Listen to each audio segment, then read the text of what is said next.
Hoje eu vim falar para você como você pode ajudar seu filho a fazer as atividades escolares e a estudar em casa. Fica aqui comigo até o final desse vídeo para acompanhar todas essas dicas que vão te ajudar muito. Antes disso, se inscreve aqui embaixo no canal para ser notificado sobre os próximos vídeos.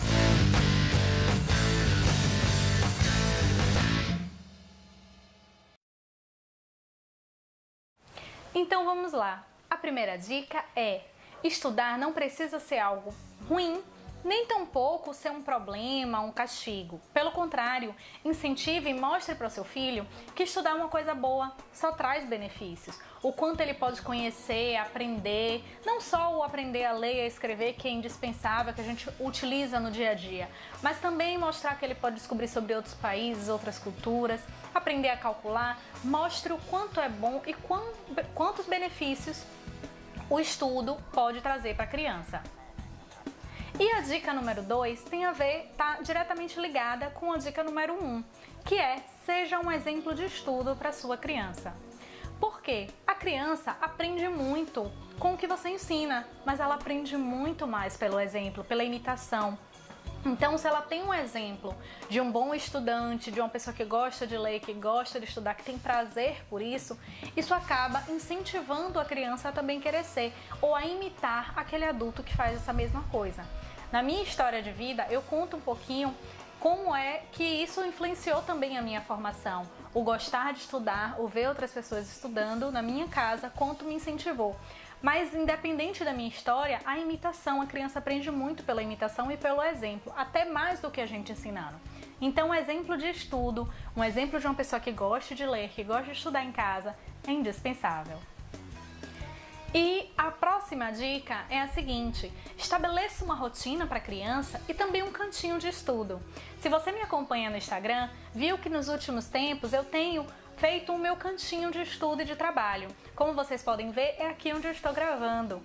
Esse cantinho de estudo, esse cantinho de trabalho, para a criança é muito bom, porque ela vai ter o cantinho dela, o local dela. A criança, a depender da idade que ela tenha, é importante ir introduzindo a rotina sempre desde cedo. Então, estabelecer um horário, um local de estudo é muito bom. Além disso, esse local tem que estar em um cantinho, não precisa ser muito luxuoso, muito cheio de coisa não, mas que tenha uma mesa, uma cadeira para ele sentar, um local confortável, razoável, e ao mesmo tempo que esteja longe de distrações como TV, videogame. Eu sei que essa nova geração já está muito acostumada a estudar com um fone de ouvido, ouvindo uma música ou algo assim, mas a TV e o videogame têm tirado muita atenção das crianças. O computador pode ser um inimigo ou um amigo, a depender da situação. Então, assim, o computador pode auxiliar você a fazer uma pesquisa e tal, mas também, se você não supervisionar ou se a criança for fácil de se distrair, ela pode usar o computador para ficar pesquisando, vendo vídeo, vendo outras coisas. Então, o ideal é um cantinho, um horário e longe de algumas distrações que você já sabe, cada um conhece seu filho e sabe que distrações podem tirar o foco do estudo. Outra dica muito importante é deixar a criança fazer a atividade dela. Nunca faça por ela. Mesmo que ela tenha dificuldade, que ela demore mais, cada um tem seu ritmo de aprendizagem e a gente precisa respeitar esse ritmo. Não podemos fazer atividade no lugar das crianças, isso só atrapalha, isso não ajuda em nada e não ajuda principalmente no desenvolvimento e na aprendizagem da criança. A gente não está ensinando a gente fazendo no lugar, a gente está ensinando, incentivando e mostrando o caminho, dando possibilidades, mas não fazendo por ele. Então, cada criança precisa ser extremamente ativa no seu processo de aprendizagem. Tente fazer relações.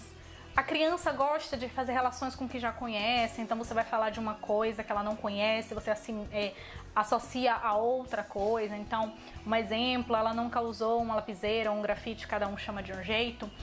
Ah, o que é isso? Para que serve? Ah, tem a mesma utilidade de um lápis e tal. Então, assim, fazer associações, fazer perguntas, desafio, instigar, desafiar a criança. Você pode ajudar muito dessa forma. Então, remetendo à dica anterior, não faça no lugar dela. Ajude a achar a resposta.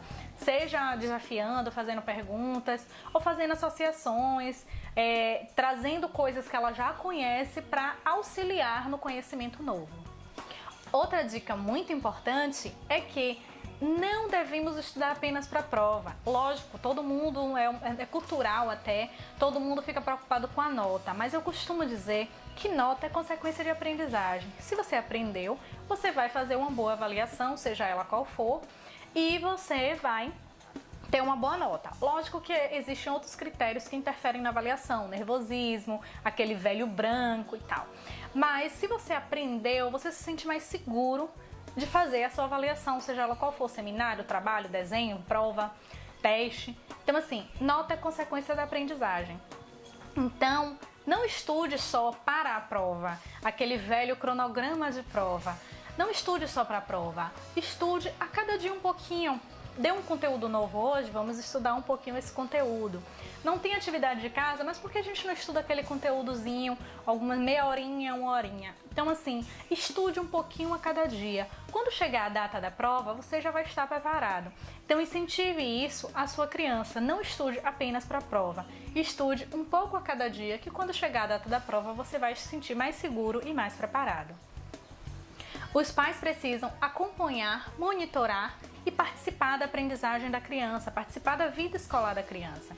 Eu sei que hoje em dia muitas mães acabam não podendo fazer esse acompanhamento por trabalhar.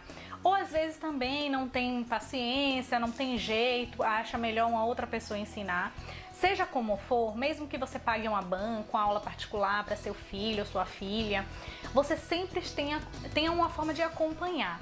Então acompanhar indo na escola, se você puder fazer atividade junto com seu filho para identificar se ele está se saindo bem, se não está, qual é a dificuldade. Tanto na escola, e se você também colocou seu filho em uma banca ou bota alguém da família, uma aula particular, algo para ajudar ele, também acompanhe, sempre pergunte, sempre tanto a criança quanto ao adulto.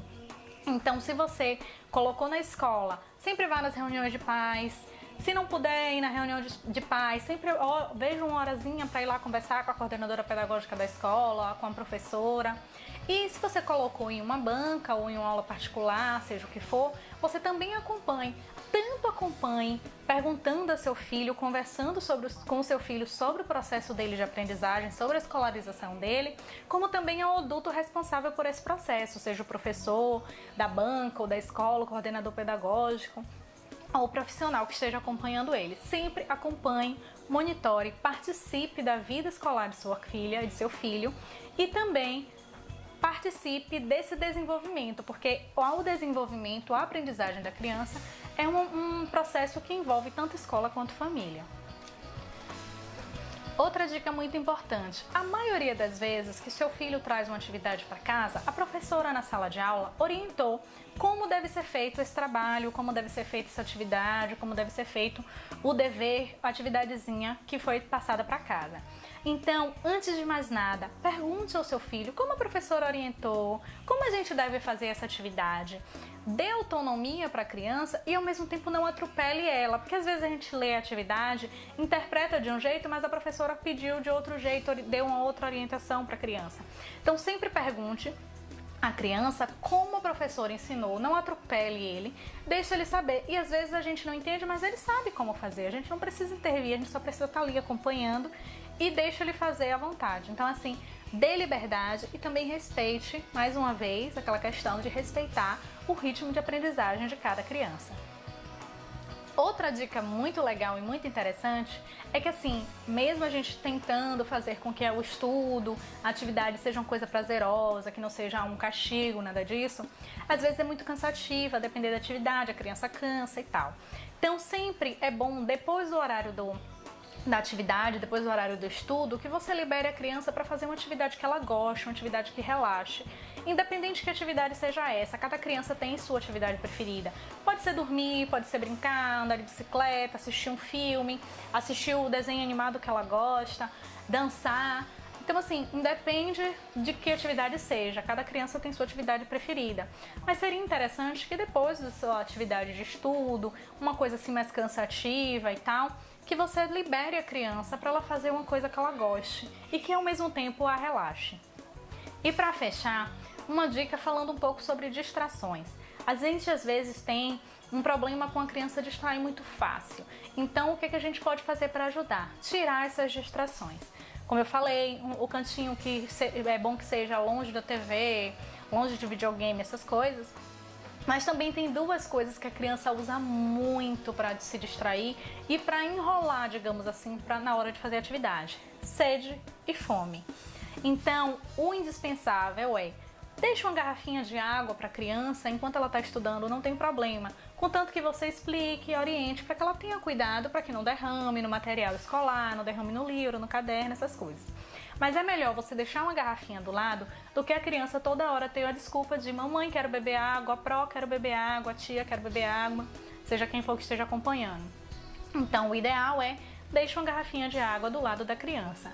E a comida, muitas vezes ela usa isso como motivo para sair daquele meio que está estudando.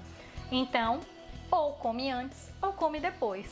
Então, por exemplo, se a criança estuda, faz atividade de casa à tarde, então a gente vai ter o almoço antes, depois do almoço, descansa um pouquinho e vai estudar.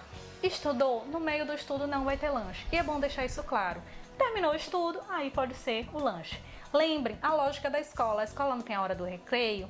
Então, a hora do recreio serve justamente para isso, para que durante a aula a criança fique concentrada no estudo, ao mesmo tempo esteja alimentada, porque a alimentação é indispensável também para um bom processo de aprendizagem, mas ela não vai ter que interromper para comer. Então, ela vai ter o horário certo do lanche, a hora do recreio. Bom, essas são minhas dicas, espero ter ajudado vocês. Se tem alguma dúvida, coloca aqui embaixo nos comentários. Se tem alguma coisa que queira acrescentar ou que queira sugerir para ser feito nos próximos vídeos, coloca aqui embaixo nos comentários que eu vou ter muito prazer em responder. Eu respondo todo mundo que coloca comentário aqui pra mim. E ao mesmo tempo você também pode sugerir o que você quer ver no próximo vídeo. Dá um like nesse vídeo para ajudar na divulgação desse vídeo e atingir mais famílias, mais pais, mais mães que estão interessados em ajudar suas crianças no processo de ensino-aprendizagem. Muito obrigada e até mais!